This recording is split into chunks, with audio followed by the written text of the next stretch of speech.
Hello साथीहरु, good morning, नमस्ते सबैजनालाई हैन। म चाहिँ आज आइसकेको छु यता जङ्गलतिर हैन, देख्न सक्नुहुन्छ। म चाहिँ आज ठ्याक्कै घाँस काट्न आएको, घाँस काट्न खरबारीमा। यी खरबारी देख्नुहुन्छ तपाईहरुले हैन, यो मेरो खरबारी रहेको छ हैन। बाख्रा चाहिँ चढाउन आउनु भनेको आज बाख्रा चढाउन आएन, पानी परेर। बाख्रा चाहिँ उता हैन सररलाई हेर्दै सिरु घाँसहरु अनि बोनमासहरु हैन, त्यो के अरे के भन्छ त्यसलाई काडाहरु सबै रहेछ। तन्न यति जग्गा भएको भए त हैन, मलाई स्यामा करोडपति बनिन्थ्यो क्या थिया, कसम भने यार। है तेरी क्या लेर यस्तो घाँस सहित हैन, अत्यन्तै बाक्लो घाँस छ है।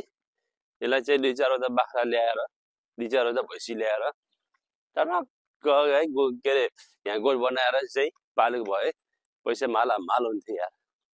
कति बाक्लो घाँस हेर्नु न, काट्दै नकाट्ने यार। अनि यो मान्छेले काट्दै काट्दैन यो घाँस यार, किन नकाटेको यार यस्तो घाँस यार।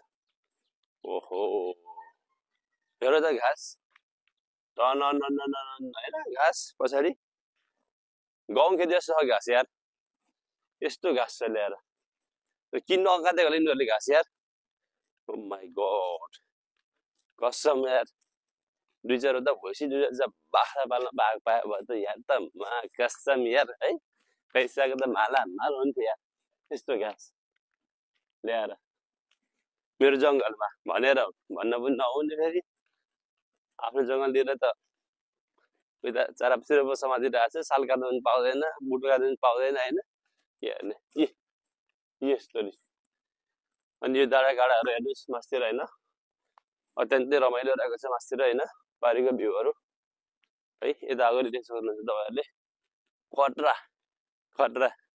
सबैजनाले च्यानललाई फलो गर्ने होला हैन, सबैजनाले च्यानललाई फलो गर्नु होला, नयाँ च्यानल हो हैन।